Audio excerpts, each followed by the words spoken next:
Chuyển giới, dậm mai và xà cân là những điều mình từng được nghe nói về Thái Lan. Nhưng mà cá nhân mình thì lại chưa từng được đến tận đấy, tận nơi để trải nghiệm và chứng kiến mọi thứ nó diễn ra như nào. Vì vậy, chiều hôm trước khi đang lướt mạng xã hội, mình đã tìm kiếm tour Thái Lan giá rẻ với hy vọng có thể đến được đất nước Thái Lan một cách dễ dàng. Nhưng những cái bài viết mình thấy thì thường có mức giá dao động từ 7 cho đến 9 triệu cho 5 ngày 4 đêm. Lúc đấy mình nghĩ đậu xanh nếu mà giá cao ấy thì tiền đâu mà mình đi.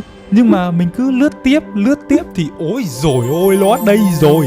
Tour cần đẩy gấp 4 triệu 9 cho 5 ngày 4 đêm. Lúc đấy mình bật dậy gọi điện nói chuyện với họ ngay lập tức. Và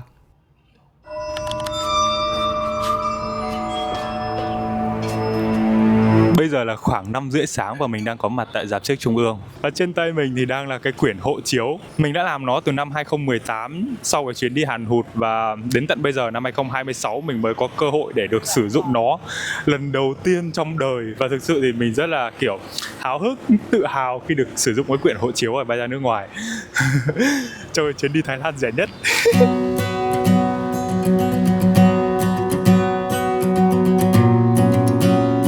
Lúc đặt cái ba lô này xuống, trong đầu mình lúc ấy nó nảy lên một suy nghĩ: ê, các cô chú đứng đây có phải là đoàn đi Thái cùng với mình không nhỉ? Nhưng mà không các bạn. 6 giờ là cô chú ấy di chuyển lên xe và để lại mình bơ vơ lạc lõng giữa cái rạp xiếc Trung ương to đùng này. 7 giờ thì xe đoàn mình cũng tới và di chuyển đến sân bay Nội Bài. Và đây là anh Chính, hướng dẫn viên của đoàn mình. Anh ấy thì đang phát cái dây đỏ để buộc vô cái hành lý ký gửi ấy. Và tác dụng của nó là để dễ phân biệt với đồ của đoàn khác và những người khác. Công việc tiếp theo là ký gửi, lấy vé, táp vô cái cổng này.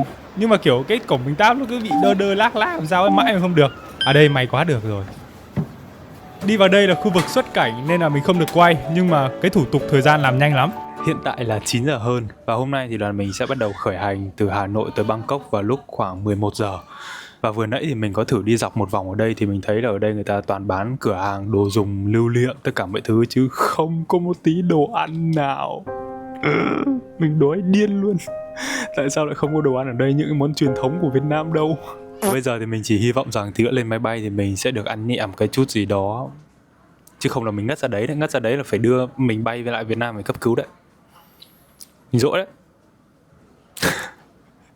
Thôi đùa, bây giờ thì đây là chị MSB xinh gái. Thấy mình đẹp trai nên là chị ấy tặng cho mình tờ $1 để làm kỷ niệm.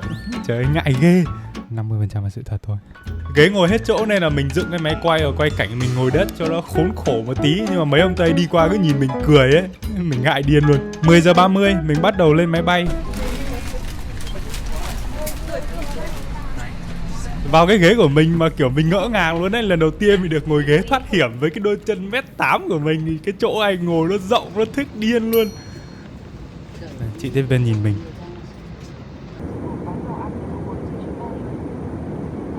Lúc này mình đã cố để ngủ một giấc nhưng mà đói quá không thể nào mà ngủ được. Rút tờ menu thì mình thấy ở đây cũng có khá là nhiều thứ hay ho để ăn, nhưng mà giá thì hơi to, kiểu 150.000 cho một suất bay nước ngoài ấy. Mình cắn rơm cắn cỏ order một suất gà sốt tiêu đen. Hỏi cái lệch anh kẹo ơi. Hóa ra là mở cái bàn nó như vậy. Lần đầu tiên bỡ ngỡ ghê. Đây là suất ăn thì gồm tương ớt, nước tương và mấy cái vật dụng cơ bản. Đến với món chính thì trong đây sẽ có bắp cải, cải chip luộc với ức gà sốt tiêu đen. Nói chung là mình cũng không no lắm. 13 giờ thì đoàn mình đã tới Bangkok, Thái Lan, và kể ra thì bay 2 tiếng, nhanh phết. Tập trung lại thì anh Chính phổ biến cho mọi người về thủ tục nhập cảnh. Và mình nghe nói cái sân bay Suvarnabhumi này đang là to nhất Đông Nam Á. Riêng đi cái đoạn từ chỗ máy bay này tới cái chỗ nhập cảnh thôi mà mình cứ nghĩ nó là con đường vô tận đi mãi không hết đấy. Nó xa điên luôn. Và sau khoảng 10 phút nhập cảnh thì mình đã chính thức được đóng dấu lần đầu tiên lên cái cuốn hộ chiếu. Lúc đấy thì mình lâng vui lắm. Xong rồi lấy hành lý, bên Thái có anh ấy giơ biển đón đoàn mình. Thế là mọi người mua sim xong rồi đổi tiền tại đây luôn. Thay mặt cho Liên minh các công ty du lịch bên phía đầu cầu Việt Nam, xin được gửi lời chào tới toàn thể quý cô chú anh chị nhà mình đang có mặt ở chuyến xe, đã có mặt ở tại thủ đô Bangkok của Vương quốc Thái Lan. Hướng dẫn viên của đoàn mình trong chuyến này tại Thái sẽ có thêm 2 người nữa. Một là chị Nana đang được nói, người Việt sinh sống tại Thái. Hai là chị Maika, người Thái từ Tổng cục Du lịch Hoàng gia Thái Lan. Khúc này thì mình không có quay chị Maika nên là mọi người sẽ biết sau nhé. Ngày đầu tiên thì đoàn mình sẽ di chuyển từ sân bay Bangkok tới Pattaya. Như chị Nana nói thì đây là cái thành phố ác quỷ, thành phố ăn chơi sa đọa. Nghe mà mình cũng thấy nó thú vị mà cũng đáng sợ nữa. Điều mình được biết tiếp là khi đến đây thì đồ Thái ăn thì sẽ không ngon bằng đồ Việt Nam. Và người ta sẽ sống theo cái kiểu tư bản ấy, nghĩa là tất cả mọi thứ mình đều phải mất tiền. Tiếp theo là về địa lý thì Thái Lan chia làm 4 vùng như cái hình bàn tay mình lộn ngược đây này. 3 ngón đầu lòi ra là cái khu vực Tam Giác Vàng, sản xuất xà cân và mai thúy.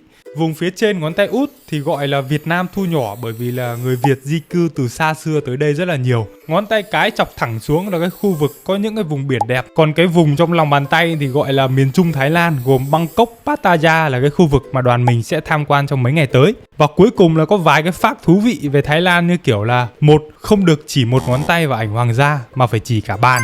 2. Tại Pattaya thì dậm mai và xà cân được hợp pháp hóa. 3. Xe chạy ngược chiều với Việt Nam, đi làn bên trái.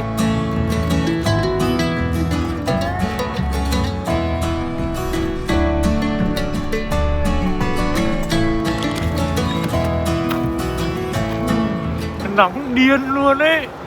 Đây là địa điểm dừng chân đầu tiên của đoàn mình. Tại đây thì cả đoàn sẽ được ăn món xôi xoài miễn phí. Phần ăn này thì khá là nhỏ nhắn và bắt mắt. Xoài thơm ngon, xôi ngọt ngào kết hợp với nước cốt dừa béo ngậy, tạo nên một cái hương vị ngon. Nhưng mà ăn sau mình cảm giác kiểu mình chưa ăn gì ấy. Khúc ra xe thì có một bạn nhỏ trong đoàn nhận ra mình. Thế là mình vui, xong rồi mình ngại. Hai anh em mình bắt tay nhau. Em có thể giới thiệu được không? Em tên là Nam. Em sinh năm bao nhiêu? Em sinh năm 2014. Ở đâu? Ở... Khó thế. Khó thế? Ở đâu mà khó thế á? Ở Hà Nội à? Ở Việt Nam. Ở Việt Nam á? Em có điều gì muốn nói với các bạn không? Đăng ký kênh chẳng hạn. Không đăng ký kênh là anh Tùng anh ấy bắt mọi người ấy.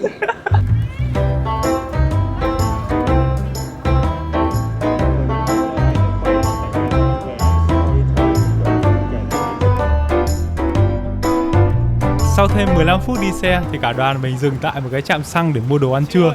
Trạm xăng bên đây thì người ta làm đúng kiểu phong cách Mỹ ấy, xung quanh là WC, cửa hàng đồ ăn nhanh, cửa hàng tiện lợi. Nhưng mà trước khi có thể mua được đồ ăn thì mình cần phải đổi tiền với chị hướng dẫn viên đã. Và mình đổi 850.000 tiền Việt để lấy 1.000 baht. Và trong 7-Eleven mình mua một cái cơm nắm to đùng với một cái sandwich trứng. Hết bao nhiêu tiền mình cũng không nhớ nữa, nhưng mà người ta thối lại cho mình có cả tiền xu à. Lâu lắm rồi mình mới thấy. Anh em chấm điểm. Các bạn, ăn cơm ấy, sốt món điên luôn. Nhưng mà mình không biết đó là cái gì bởi vì nó là tiếng Thái. Tiếp theo là sandwich trứng. Vô cái 33 đều thua. Vô 68 đến 1782. There's a knock at the door, but don't freeze in your tracks. It's the chance you've been waiting for. It's the light coming. 17 giờ thì đoàn mình đã tới điểm tiếp theo. Và tại đây thì có một cái show chương trình cực kỳ đặc sắc mà người Việt mình gọi với cái tên BD Show. Lát nữa thì mình sẽ nói chi tiết hơn. Còn bây giờ thì đoàn mình sẽ nhận vé và đi chợ nông sản ngay bên cạnh. Cái quy mô của chợ này thì nó đúng là mênh mông bát ngát. Mình chưa bao giờ thấy một cái chợ nó to như thế cả. Sạp hoa quả trong đây thì nhiều lắm. Cái quầy này người ta ngâm cả cái quả dừa bên trong cái thùng đá lạnh. Quả xoài này thì nó to điên nhưng mà có mỗi 35 baht, kiểu 28,5 nghìn một cân đấy. Đi một hồi thì mình quyết định mua một khay đu đủ Thanh Long với giá là 24.500 tính theo tiền Việt. Đu đủ ngon chứ Thanh Long mình ăn rồi chua lắm. Quay trở lại với show BD thì mình sẽ được bước vào một cái phòng biểu diễn rất là lớn, rồi xem những cái chàng trai chuyển giới từ nam thành nữ biểu diễn văn nghệ. Xem cái show này thì nó sexy, nó thú vị mà nó buồn cười. Người ta sẽ biểu diễn nhảy và hát nhép theo những cái bài hát nổi tiếng tại mỗi quốc gia. Bối cảnh và trang phục cũng thay đổi theo từng quốc gia luôn. Kiểu như nó làm cho khách du lịch cảm thấy tự hào khi thấy bài hát và hình ảnh quốc gia của họ được biểu diễn tại một cái đất nước khác ấy. Nói chung là thích lắm. Và đến với tiết mục các bạn ấy biểu diễn mang bản sắc Việt Nam thì cả phòng đều kiểu vỗ tay vui sướng, tự hào, thích thú luôn. Nói chung là cá nhân mình thì cảm thấy rất là xứng đáng khi được thưởng thức cái show diễn này.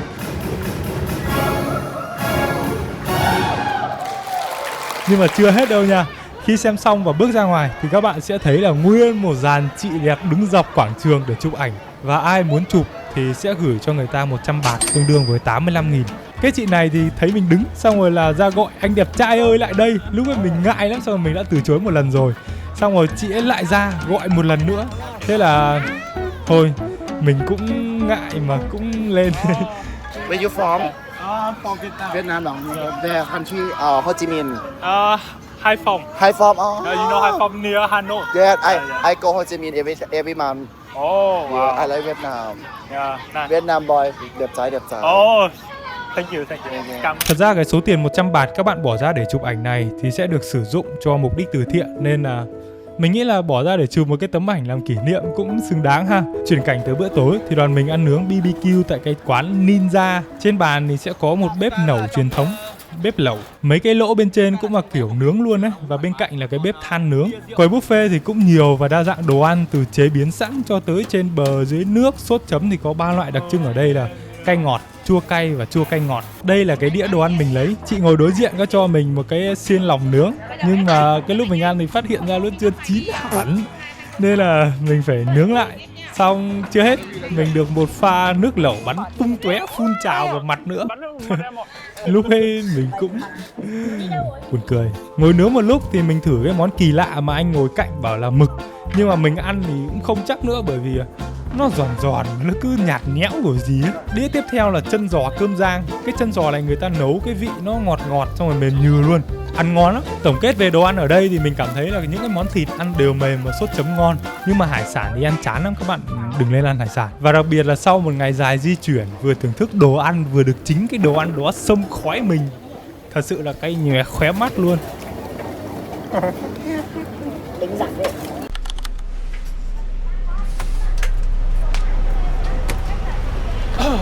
Ăn xong thì cả đoàn đi về khách sạn cũng khá là muộn. Mình hôm nay thì sẽ ở cùng với anh Quý.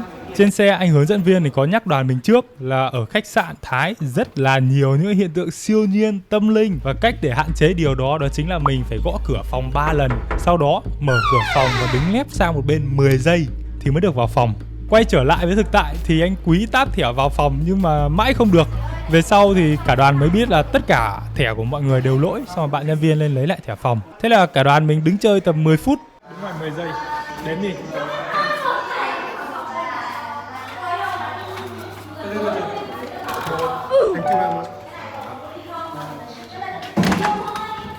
Có phải đứng ngoài 10 giây thật không anh? Anh ấy bảo luôn rồi. Anh ấy bảo luôn rồi. Tôi bảo luôn. Hai người đàn ông mà chẳng nhẽ lại sợ ma. Bây giờ là 9:30 tối và anh em mình đã vào được phòng.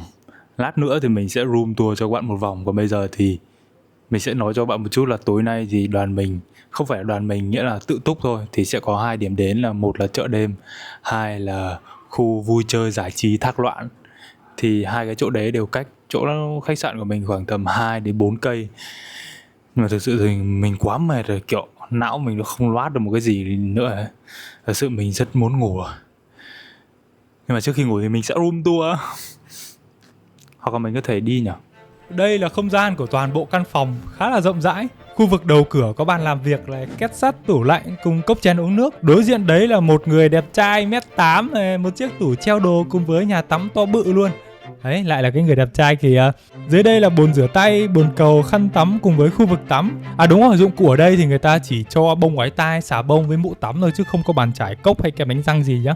Bởi vì là quan điểm của người Thái là không sử dụng đồ nhựa dùng một lần vì gây hại cho môi trường ấy. Mình thấy thích điều này. Ra đến phòng ngủ thì mình có bàn, tivi, giường đơn nhưng gộp lại làm đôi, bàn ghế uống nước. Rèm cửa ở đây thì họ sử dụng cái gậy gỗ để đủn đấy, chứ không phải là kéo như bình thường. Khu vực ngoài đây thì là ban công và nơi để hút thuốc lá. Ở đây thì có một cái view mình sẽ ngắm nhìn được thành phố.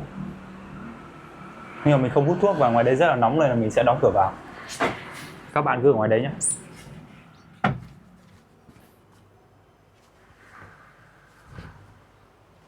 Ma sẽ bắt các bạn. Tối đấy mình đã book Grab để tới phố đi bộ ăn chơi Thác Loạn để xem cái thực hư nó hư ảo như thế nào. Và các bạn hãy nhớ giữ một cái đầu thật là tỉnh táo trong những cái giây phút sắp tới nhé.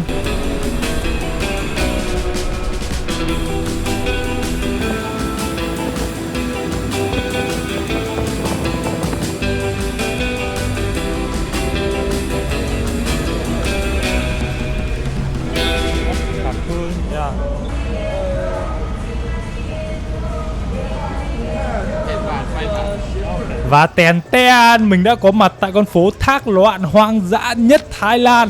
Vừa đặt những cái bước chân đầu tiên lên cái con phố này thì cái cảnh tượng mình gặp đúng thực sự là hoang dã. Đầu tiên thì mình thấy một hội các chị em chân dài thướt tha, nhưng mà lại không có đủ đầy quần áo để mặc. Những ông anh phải mưu sinh ở nơi đất khách quê người, phải gồng mình để bươn trải.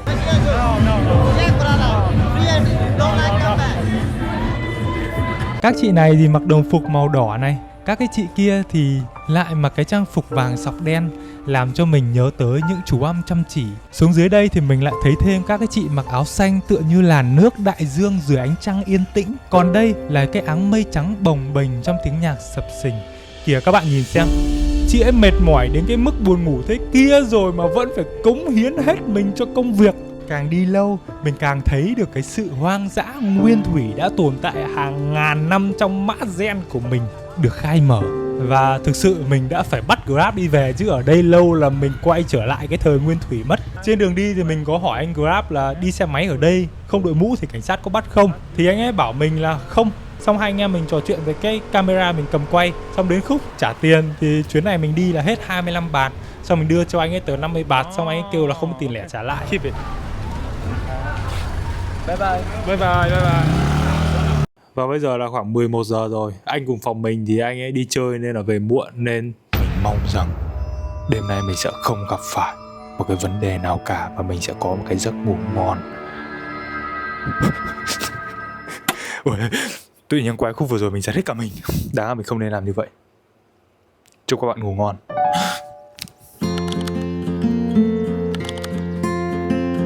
Sáng ngày thứ hai, đoàn mình được ăn buffet sáng tại khách sạn luôn. Ở đây thì có rất là nhiều món và mình thấy chủ yếu là cơm, mì, mấy cái món xào nấu. Bình thường thì mình cũng không mấy khi ăn sáng đâu, nên là mình lấy một chút mì xào, cà ri gà toàn ức nên là mình bỏ qua. Lấy một cây xúc xích, một trứng lòng đào. Cái mì xào ngon đấy. Cuối cùng thì mình tráng miệng với một chút đồ ăn nhẹ. Nói chung bữa sáng nay thế là đủ đầy đấy. Bây giờ là khoảng 6 giờ 45 sáng và đoàn mình sẽ bắt đầu xuất phát trong ngày hôm nay vào lúc 7 giờ để tới một cái đảo gì đó, kiểu đảo nhân tạo du lịch ấy, và tắm biển ăn chơi tại đấy suốt buổi sáng này. Và chiều nay sẽ về lại khách sạn và mình sẽ ở cái khách sạn này thêm một đêm nữa. Và tối hôm qua, các bạn biết không, mình không hề gặp một hiện tượng siêu nhiên nào. Có lẽ ma Thái Lan. Chưa trêu đùa. Chết, mình không muốn nói như thế.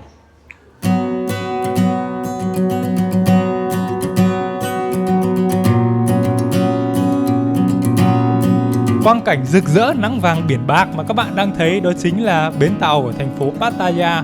Tại đây thì có một cái background chụp ảnh mà mình nghĩ là ai đến đây cũng phải chụp. Đó chính là cái dòng chữ Pattaya City dựng ở trên núi. Đoàn mình chụp, mình cũng tự chụp. Tấm này nắng chiếu nên là mắt mình nó cứ nhắm. Hai tấm cuối thì mình làm gương mặt hoang dã theo đúng một phong cách vibe của thành phố. Quay TikTok hộ hai chị gái xinh đẹp, rồi là mình bắt đầu xuất phát ra bến tàu. Đi bộ ở đây thì đúng là cái cảm giác kiểu không khí trong lành sướng lắm. Xuống lên phao đỗ tàu thì có cái thủ tục là chụp ảnh bảo hiểm trước khi lên tàu. Thì cái này là bắt buộc nha, ai cũng phải chụp hết. Rồi là khi bước chân lên tàu thì sắp tới đây sẽ là một cái trải nghiệm cực kỳ, mình không biết là dùng từ gì để diễn tả nữa, các bạn cùng cảm nhận với mình nhé.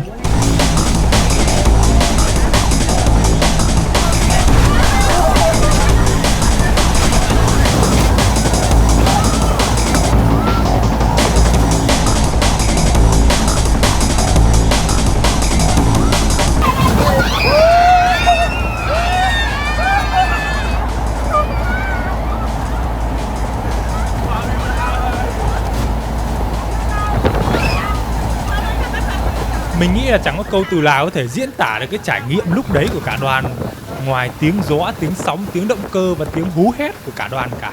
Sau cỡ 30 phút hoang dã ở trên biển thì mình đã thấy những hình dáng đầu tiên của chiếc đảo Koran. Nước biển trong ghê, trong suốt luôn.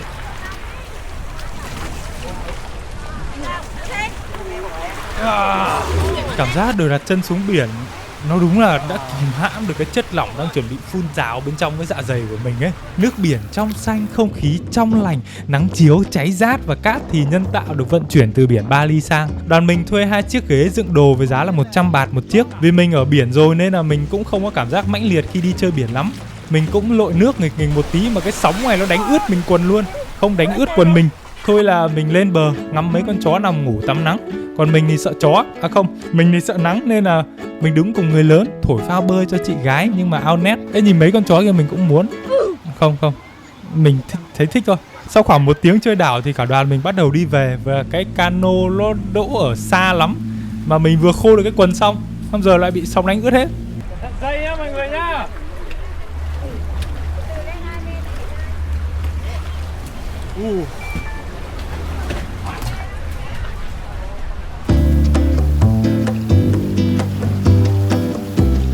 Khúc này là mình đã tính để cái nhạc chill chill đến lúc về khách sạn rồi, nhưng mà thấy quái là trong cái lúc sóng đánh dập dìu thì mình đã thấy một cái biểu tượng kỳ lạ ở trên cano. Đúng là hoang dã luôn. Trở về bờ thì mình thấy người ta bày bán những bức hình chụp trước cái lúc lên tàu ấy, với giá là 100 baht một tấm. Mọi người trong đoàn mình mua khá nhiều, nhưng mà mình cảm thấy cái bức ảnh chụp nó không lột tả được hết cái vẻ đẹp trai của mình ấy, nên là thôi mình không mua. Bây giờ là khoảng 10 rưỡi và anh em về đến khách sạn và quyết định lên trên cái tầng thượng này để tắm bể bơi. Và mình có 2 đứa em biết mình ở đây, em giới thiệu nhá. Mình là Phong nhá, chào các bạn. Mình là Long nhá, chào các bạn nhá. Bây giờ anh em mình nhảy nhá.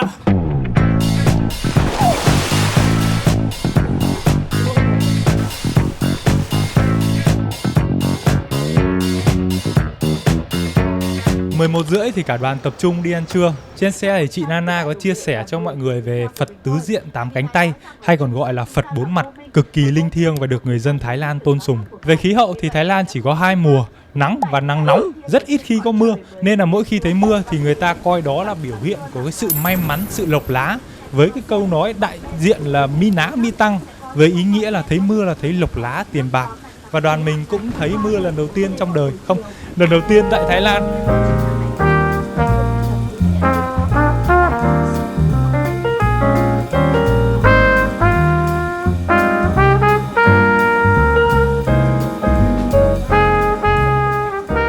12 rưỡi thì cả đoàn mình đã tới công viên nhiệt đới Non Núc của một vị tỷ phú người Thái. Tại đây thì đoàn mình sẽ được phát vé tham quan, ăn uống, chụp cái ảnh check-in và ngắm nhiều cái cây người ta trồng để bán. Mấy con voi thì cũng được ông Tây cho ăn chuối này. Tới nhà ăn thì trong đây đông kinh khủng khiếp luôn. Bữa trưa nay thì là buffet nên là nhiều món lắm, mình không thể nào mà quay hết cho các bạn xem được. Nhưng mình sẽ bắt đầu bữa cơm này với cơm trắng cùng cà ri gà, miến xào, bắp cải xào cùng với bát súp và cái đĩa gà quay. Cái thịt gà ở Thái này thì 100% là công nghiệp nên thịt nó cứ mềm tan ấy. Răng yếu như mình thì ăn rất là dễ và sướng. Ngon quá nên là mình lấy thêm một đĩa gà nữa và dưới cho là cái nước sốt này. Cái nước sốt này mới là cái ngon nhất này. Nó ngon lắm luôn. Món tiếp theo thì là nộm đu đủ.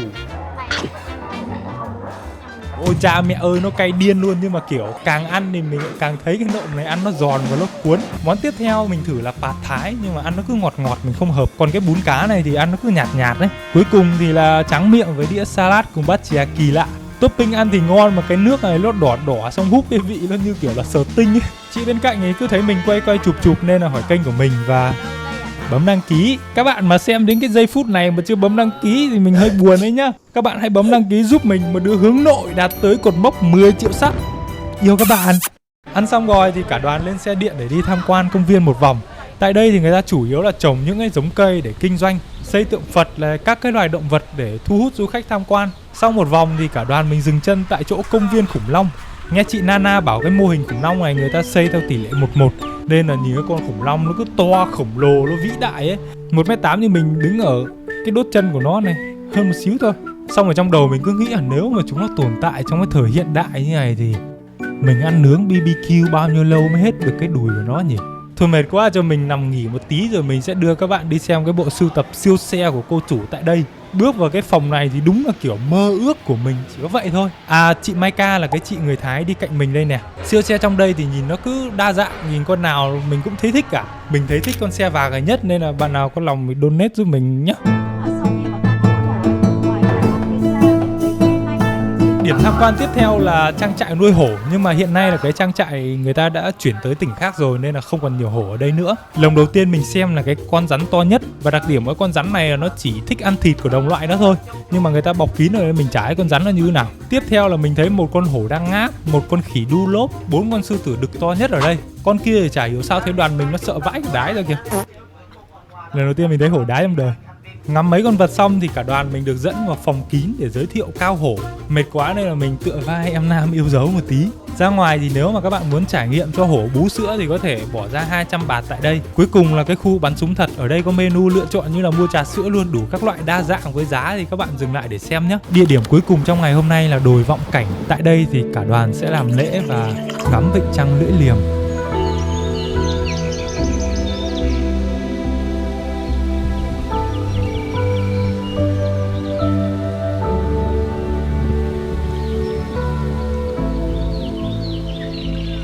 Lúc xuống dưới thì hai chị có mua tặng mình một cái kem ốc quế. Thế là ba chị em mình rô quay top. Em vẫn ngọn này. Và kem ngon.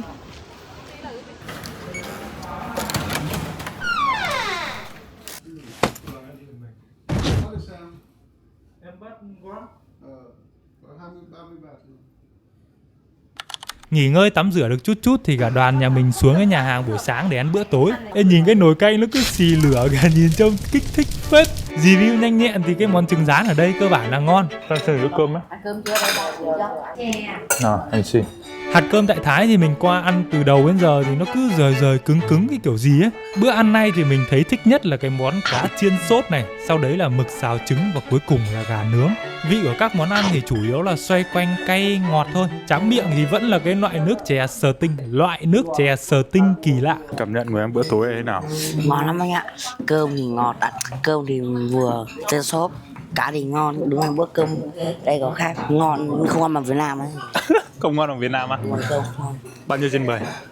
8,5. 8,5.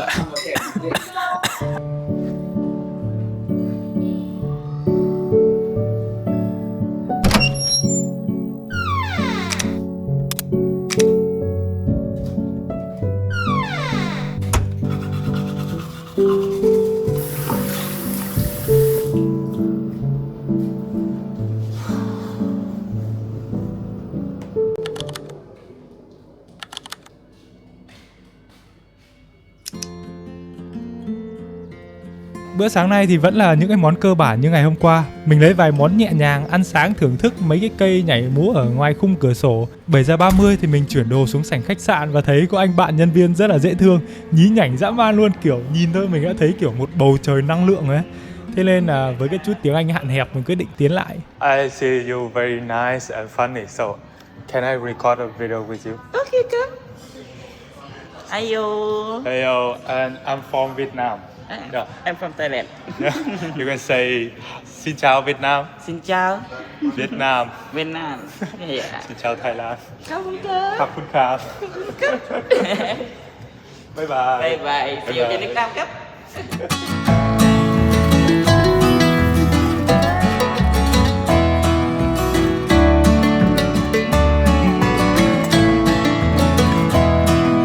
8:37, đoàn mình tới Viện Nghiên cứu Giấc ngủ Hoàng gia. Đây cũng là một trong những điểm shopping trong cái chương trình tour ấy. Và tại đây thì mình sẽ được nghe giới thiệu về chăn gối đệm làm bằng bọt cao su. Sau khi nghe giới thiệu về cái tính năng sản phẩm xong thì cả đoàn mình sẽ di chuyển tới khu trải nghiệm mua sắm để nằm cái bộ chăn gối đệm. Giá cái bộ mình đang nằm rơi vào khoảng là trên 60 triệu ấy, nằm phê phết mà mình không có tiền 60 triệu ấy.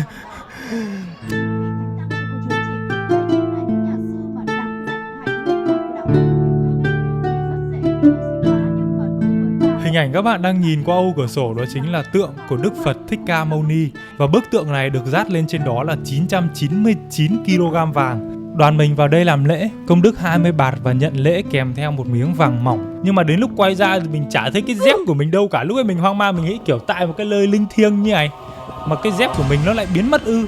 Ngó nghiêng một hồi thì hóa ra là có một cái cô gỗ xỏ dép của mình.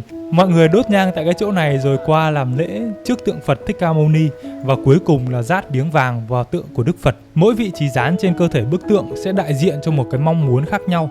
Mình thì hay đi nhiều nên là mình sẽ dán vô chân với mong muốn là vạn dặm sẽ gặp bình an và may mắn.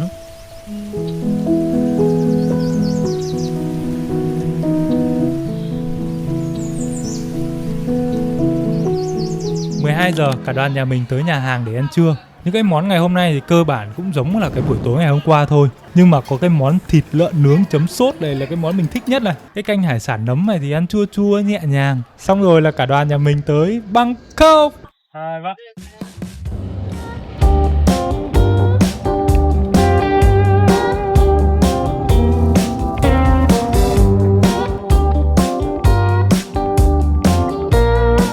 15 giờ thì mọi người đã đặt chân được tới Bangkok và dạo thuyền trên sông. Hai bên bờ sông là cái khung cảnh đối lập nhau nhé. Các bạn nhìn bên trái thì đại diện cho những cái tòa nhà cao ốc hiện đại, phía bên phải thì sẽ cũ và lụp xụp hơn. Thuyền đi gần tới điểm tham quan tiếp theo thì lúc này anh Chính hướng dẫn viên có kể cho đoàn mình nghe một cái câu chuyện, đó chính là khi người Thái mà gặp áp lực hay là xui xẻo trong cuộc sống thì họ thường tới cái sông này để phóng sinh cá hoặc là cho cá ăn để giải tỏa muộn phiền và xin bình an may mắn. Rồi là sau đấy chị Maika bán bánh mì cho mọi người để giải cho cá ăn với giá là 20 baht một túi.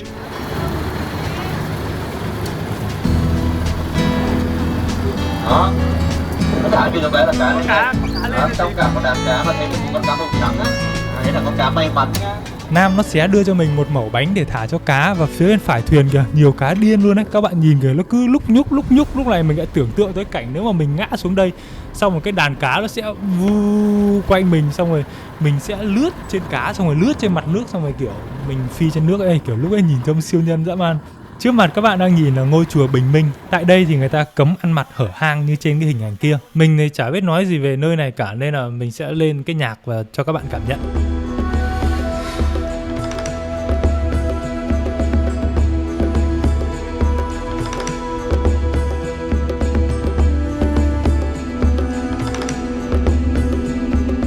Đi dạo một lúc ở đây thì mình thấy mọi người chủ yếu đến đây là để mặc trang phục truyền thống, xong rồi chụp ảnh check-in sống ảo. Bởi vì là cái kiến trúc ở đây người ta làm nó quá là đỉnh đi. Tuy là già rồi nhưng mà mình cũng phải tự dựng máy ảnh để chụp cho bản thân mình một cái tấm để đú đởn. Ê, nhìn cái tấm này đẹp phết này. Dạ. Mình cảm ơn, mình biết mình đẹp trai và mình biết mình chụp đẹp rồi ạ. Cảm ơn các bạn ạ. Trên đường về khách sạn, chị Nana có kể thêm một vài nét văn hóa của người Thái, như là khi một cái chàng trai đến ra mắt nhà vợ ấy, thì cái điều đầu tiên bố mẹ vợ không hỏi là mày có bao nhiêu nhà, lô đất mày như nào, mày có bao nhiêu xe. Không, ba mẹ vợ sẽ hỏi là mày có bằng đi tu chưa.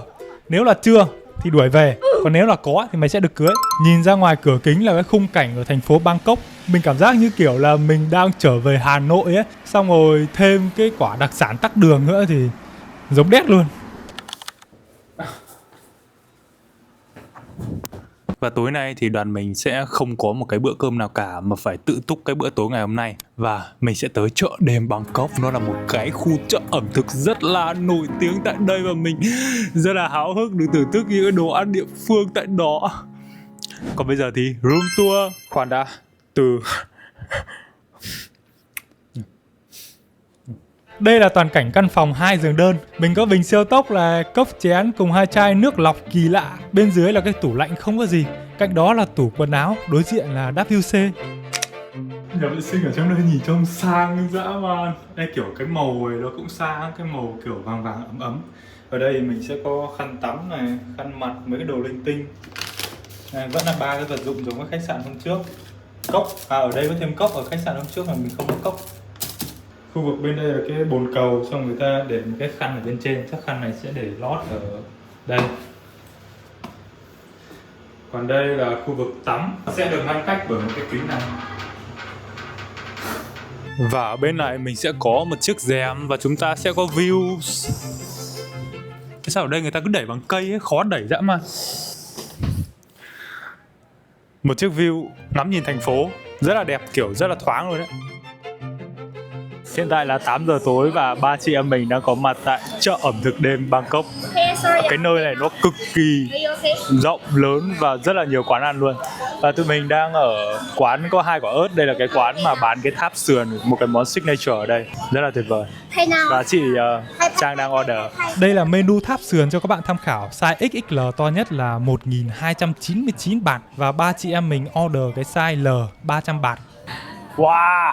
Ê. Ê, em không nghĩ nó to này đâu ấy. Nó rẻ nhỉ? 300 baht. 270 một cái tháp sườn. 2, 3. Cheers.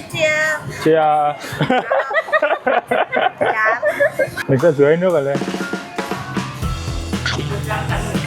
Không bị nhiều quá nữa. Ngon á. Chua quanh tên mà. Em. Nhưng mà cái chỉ là cảm giác ăn nó không bị xác cả. Kiểu nó không có mỡ nhưng mà ăn không bị xác á. Mày đừng quay mặt gì. Đây, quen tay. Đỉnh. Em xin. Thế là mình phải gánh vác trách nhiệm xử lý cái đống xương heo này. Nhưng mà cái nước sốt mình phải công nhận là người ta làm nó quá ngon đi. Chị em mình gọi cái loại ít cay thì cảm thấy rất là vừa vị và tuyệt cả là vời luôn. Tới Thái thì cái món mà nhất định phải thử nữa đó chính là cái món mực nhảy. Cái size M là 150 baht, còn size L là 180. Đầu tiên thì chị ấy sẽ đưa cho mình một cái bao tay, đeo bao và an toàn như này, rồi đến bước tiếp là cái cốc nước chấm cay chua ngọt. Chua cay ngọt. Sau ấy là chị ấy sẽ vớt mấy cái chú mực vẫn còn đang tung tăng trong bể nước đưa vào cái cốc của mình. Ê, kiểu cầm nó cứ trơn xong xúc tu nó cứ bật.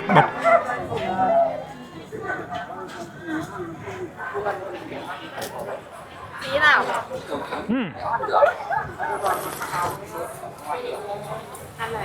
Ngon. Ngon thì phải nào. Ngon thì phải tươi. Cảm ơn cả. Món tiếp theo là sinh tố xoài 60 baht. Chị ấy mix đá với xoài rồi xay lên thôi, rô tóp rồi mình mút, nhưng mà cái vị của nó nhạt quá. Tiếp đến là quầy côn trùng đủ kiểu. Ê, ở đây người ta bán cả bọ cạp luôn. Chị em mình gọi một cốc 80 baht hay sao ấy. Ăn thì nó cũng giòn béo. Kế tiếp là quầy xiên nướng 100 baht cho 3 cái xiên nhìn rất là hút mắt. Cúng tóp tiếp rồi chị em mình thưởng thức. Chị Trang thì cho mình ăn thử cái xiên của chị ấy. Không còn là mấy trò đấy. Nhưng mà giờ không à. Không chua ấy. Chua nhỉ? Chua hơn nem chua. Không ngon. Nó phải giống rơi sụn mình không? Nó không phải rồi sụn, nó là cái gì ấy. Kiểu ăn nó cứ mềm, nó cứ nhớt xong rồi cái vị của nó lạ, ăn nó kỳ lắm. Mình thấy ngon nhất là mấy cái rau người ta cho để ăn kèm. Ngoài ra thì ở đây còn có thêm nhiều những cái món lạ hay ho nữa, nhưng mà chị em mình no quá là không thể ăn được nữa. Qua bên cái khu vực gần mặt đường thì cũng có các cái món, nhưng mà chủ yếu là lặp lại của cái chợ ở bên trong kia thôi. Có cả lưu niệm nữa nha, nhưng mà ở đây người ta bán mấy cái đồ nhìn trông nhạy cảm lắm. Trước khi về thì mình nhờ chị Trang quay hộ cái video kỷ niệm với con ô tô.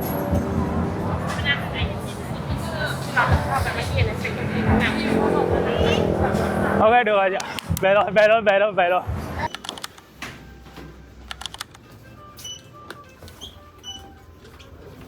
Bữa sáng nay của đoàn mình lại vẫn tiếp tục là tiệc buffet. Sau 3 ngày thì mình cảm thấy là người Thái ăn khá là nhiều đồ xào nấu vào buổi sáng để ăn cùng với cơm ấy. Mình thì lấy một ít cơm với cá chiên, thịt heo xào gừng. Hương vị thì cũng khá là dễ ăn. Tiếp theo thì mình lấy một cốc nước ép ổi với cái đĩa trứng rán. Nhưng mà cái trứng ở đây người ta rán cái kiểu tái ấy, ăn nó ngon điên luôn. Nó cứ béo, nó cứ ngậy, nó cứ thơm. Quẹt nó cùng với cái bánh mì này thì nó phải là một cái trải nghiệm vị giác tuyệt vời luôn.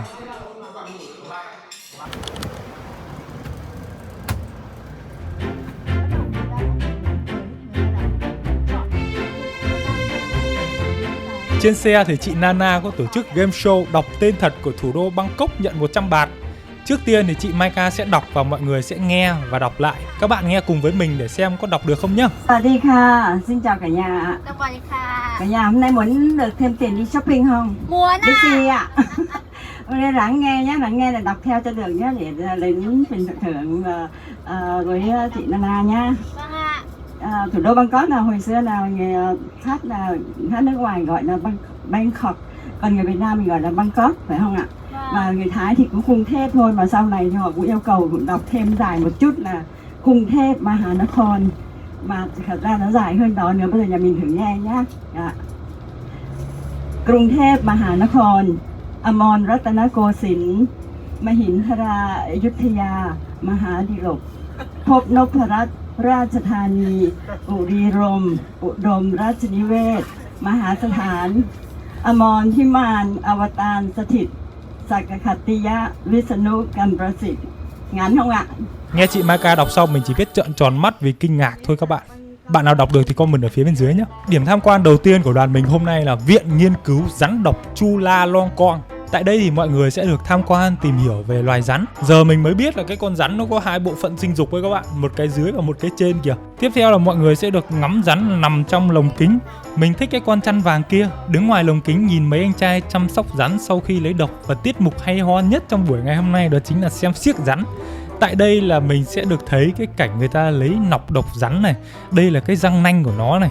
Đến lượt ông anh kia biểu diễn, mình thấy ông anh cầm đuôi con rắn xong cứ quăng quăn quật quật. Lúc này mình nghĩ là cái con rắn này kiếp trước nó làm cái điều gì xấu xa vớ vẩn, mà đến kiếp này nó phải bị cái anh trai ấy nó quăng quật khổ sở trước mặt mấy trăm người như thế không biết.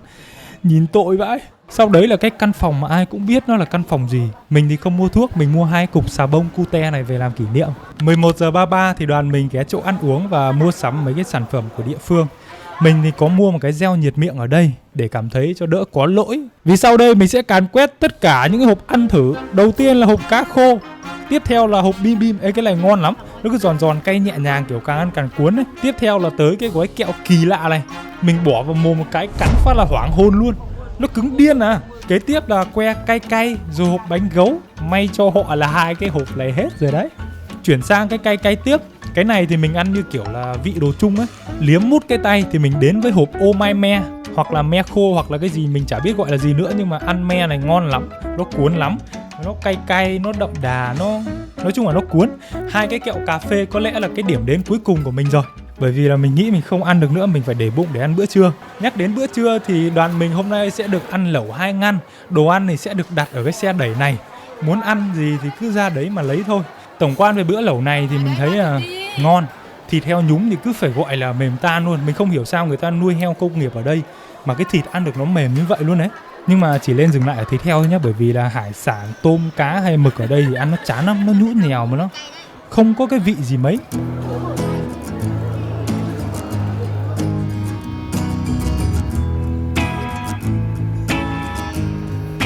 Sau cỡ 1 tiếng đi xe thì cả đoàn mình đã tới siêu thị Big C to nhất Bangkok. Cả đoàn mình thì sẽ có 3 tiếng thả ga mua sắm tại đây.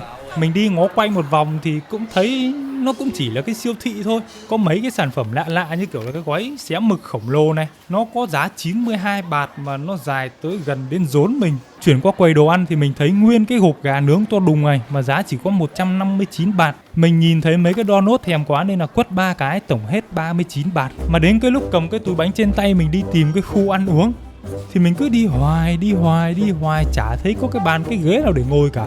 Từ tầng 2 lên tầng 3 rồi xuống đến tầng 1. Và cuối cùng thì mình cũng thấy được 3 cái ghế ở dưới tầng hầm. Kỳ diệu thật, tại sao người ta không có một cái khu ăn uống giống như ở Big C Việt Nam ấy. Cắn chiếc bánh donut đầu tiên, mình chưa thấy thích cái phần bột lắm. Bánh thứ hai này thì ngập kem trông mê này. Nhưng mà mình thích cái số 3 hơn bởi vì là cái phần kem sô-cô-la bên trong người ta làm ngon quá. Ăn ngọt thì khát nước, mình qua Mi Xuê thấy ông anh đẹp trai cầm ly nước cam vàng đẹp đẹp nên là mình mua thử. Mình vừa nhận cốc nước cam xong và nhìn thì nó không giống ảnh một tí nào ấy. Mình sẽ để ảnh ở bên cạnh. Mình gọi cái cốc không đường uống ngon phết. Sau 3 tiếng tham quan mua sắm thì cả đoàn mình tiếp tục đi làm lễ tại tượng Phật Tứ Diện. Đây là nơi linh thiêng nhất mà rất nhiều người nổi tiếng từng tới đặt lễ, như kiểu là Nhật Kim Anh, cô Phương Hằng hay wow nhất là bà Trương Thị Mỹ Lan. Cách lễ thì mọi người sẽ đặt vòng hoa và thắp nhang xung quanh từng mặt của bức tượng theo chiều kim đồng hồ. Mỗi mặt thì sẽ cầu cho một điều khác nhau trong cuộc sống. Mặt chính diện cầu nguyện cho công danh sự nghiệp, mặt thứ hai là tình cảm, mặt thứ ba tiền tài và mặt cuối cùng mặt 4 sức khỏe và giải hạn. Còn kia là hình ảnh mà khi người ta đạt được cái điều người ta mong cầu rồi thì sẽ đến đây múa và trả lễ cho ngài. Có một câu chuyện cách đây hơn 11 năm, đền thờ này đã diễn ra một cái vụ đánh bom rất là kinh hoàng. Linh thiêng ở chỗ là bức tượng Phật bị vỡ một phần cằm trái sau vụ đánh bom và kẻ tình nghi cũng có y một vết như vậy ở bên cằm trái. Chuyển cảnh tới bữa tối thì đoàn mình băng qua một cái khu vực đang thi công, đi lên rất là nhiều những cái thang cuốn để đến với nhà hàng có hình con gà cục tác và 2 cái biểu tượng Michelin ở bên dưới. Đây là bàn ăn đầy đủ của 4 người. Trứng rán ở đây thì mình thấy nó hơi nhạt. Cái thịt xào này thì vừa nhạt vừa cay. Thịt gà thì thêm sốt ăn đậm đà cay cay ngon. Cái chả này mình không thích nhưng mà cái mía này mình thích nha. Nó cân bằng chua cay mặn ngọt, ngon lắm. Canh sụn heo ở đây thì thơm, nhẹ nhàng thiên vị chua. Good morning. Bây giờ là khoảng 7 giờ kém sáng và hôm nay là ngày cuối cùng mình tại Bangkok, Thái Lan. Và thực sự là 4 đêm qua thì trộm vía mình chưa gặp một cái hiện tượng siêu nhiên ma Thái Lan nào như những câu chuyện mình từng đọc trên mạng là ở khách sạn Thái Lan. Đêm người ta sẽ gõ cửa xong là tiếng nước chảy, rèm cửa kéo, chăn tụt bla bla.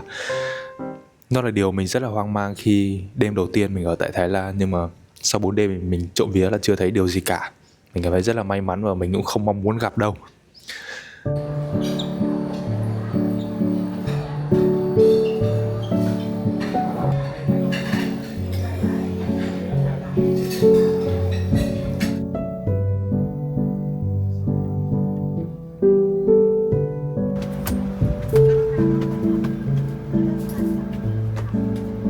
Mi ná mi tăng. Thái Lan sáng nay thì đổ mưa rất là to, kinh khủng to luôn. Nên là Lộc Lá mình nghĩ là đoàn mình chuyến này sẽ cứ phải gọi là ngập tràn.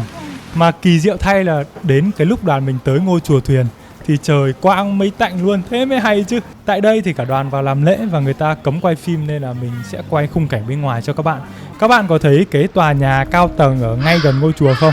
Người Việt mình hay gọi đây là cái khách sạn ma ám, và cái câu chuyện về nó thì ly kỳ và dài lắm. Còn mình với cu Nam thì hít nốt cái không khí của Bangkok, gửi nốt tiền tip 675.000 cho đoàn hướng dẫn viên và dừng nhạc lại tí, chưa kết thúc được bởi vì là đoàn mình vẫn còn một cái bữa trưa tại sân bay Thái Lan nữa. Tiến vào khu vực ăn uống thì trong cái thẻ anh hướng dẫn viên phát ấy sẽ có là 150 baht. Mọi người thích ăn gì trong cái giới hạn đấy đều được.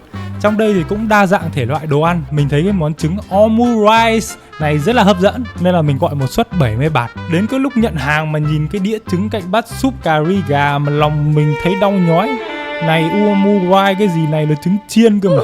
Bát súp cà ri này thì vị khá là ok nhưng mà hơi cay. Nhưng mà mình múc hết nó xong rồi trộn với cơm ấy thì cái vị của nó lại không cay nữa, mà bù lại nó tạo lên một cái hương vị rất là ngon luôn. Mình tráng miệng nốt bằng một bát chè 50 baht. Còn 30 baht thì mình dùng để mua cái bánh Hokkaido Milk Bun. Ê, cái bánh này mình bị bất ngờ ấy, nó ngon lắm. Thôi no say thế đủ rồi. Lấy cái dấu mộc để về với Việt Nam thôi.